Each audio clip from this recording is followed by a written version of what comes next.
Nearly 4 years ago, Gracie Mansion became my home. Who would have thought that a kid from South Jamaica, Queens, growing up with learning disabilities could one day become the mayor of the greatest city in the world? I cannot thank my mother enough for instilling in me the values she lived by. I hope every parent can use my life as an example for their child during challenging moments. Only in America can a story like this be told. When I was elected to serve as your mayor, I said these words: "This campaign was never about me. It was about the people of this city, from every neighborhood and background, who had been left behind and believed they would never catch up. This campaign was for the underserved, the marginalized, the abandoned, and betrayed by government. Since then, it has been my honor to be your mayor, and I'm proud to say that we took that victory 4 years ago and turned it into action, making this city better for those who have been failed by government. I felt immense pride serving you every day, and look at what we accomplished together. We built more housing in one term than any administration before us, and removed barriers to build even more. We drove crime down so far that this year we are on track to have fewer shootings and murders than at any point in our city's history. We raised test scores and attendance through bold education reforms. We made record investments that fueled our economy and drove employment to all-time highs. And we lowered costs for working and low-income families, expanding funding for rental vouchers, childcare, and household costs, while eliminating the income tax burden for more than 500,000 New Yorkers. Even so, I know many New Yorkers have yet to feel the full impact of these historic achievements. I know many are still worried about affordability, about safety, and their future here. But trust me when I tell you, what we've started will continue to reach every community in this city.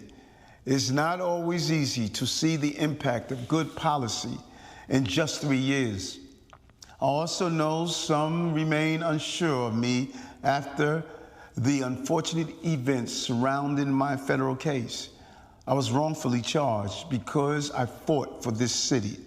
And if I had to do it again, I would fight for New York again. And yet, despite all we've achieved, I cannot continue my reelection campaign. The constant media speculation about my future and the campaign finance board's decision to withhold millions of dollars have undermined my ability to raise the funds needed for a serious campaign. I hope that over time, New Yorkers will see this city thrive under our leadership, and that policies we put in place should be continued and expanded. I hope you will see that despite the headlines and innuendo, I always put you before me, always. I'm proud of the historic leadership team we built, appointing the first Dominican, Indian, and Filipino deputy mayors, the first woman to serve as fire commissioner and police commissioner, the first Korean commissioner at Small Business Services, the first Spanish speaker to lead the NYPD and DOT, and the first Jewish woman to head the NYPD Intelligence Division. We built leadership that looks like New York. That mattered to me because at my core, I'm still Dr. Adams' son. raised with the values she instilled in me, forged in my church and in my community, tested again and again in the fight for justice. Those values, working class values, would never allow me to betray my city. They have always guided me to ask and answer one simple question: how do I help those who need it most? Whoever follows me at City Hall must continue the work we started, lowering the cost of living, investing in quality of life, and staying laser focused on reducing crime and disorder through investments in policing, mental health, substance abuse care, homelessness services, and community-based initiatives. But I must also sound a warning. Extremism is growing in our politics. Our children are being radicalized to hate our city and our country. Political anger is turning into political violence. Too often, insidious forces use local government to advance divisive agendas with little regard for how it hurts everyday New Yorkers. Major change is welcome and necessary, but beware of those who claim the answer to destroy the very system we built together over generations. That is not change, that is chaos. Instead, I urge New Yorkers to choose leaders not by what they promise, but by what they have delivered. Although this is the end of my reelection campaign, it is not the end of my public service. I will continue to fight for this city, as I have for 40 years since the day I joined the NYPD, to make our streets safer and our systems fairer. The quest for justice is far from over. Inequality persists, innocents still suffer. New Yorkers deserve better every single day. And until the end of my term, I will fight for just that. We face the fallout of COVID, a surge in crime, an unprecedented migrant crisis, and economic devastation all at once.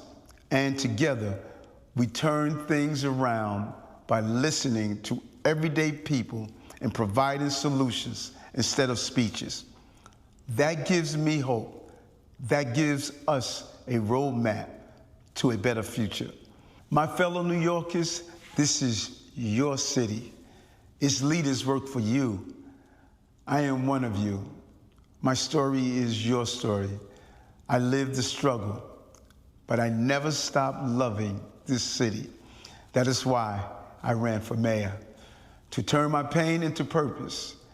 And I will keep fighting for the city, no matter what, from City Hall or beyond, because I am a New Yorker, and fighting for our city is just what I do. Thank you, and God bless New York.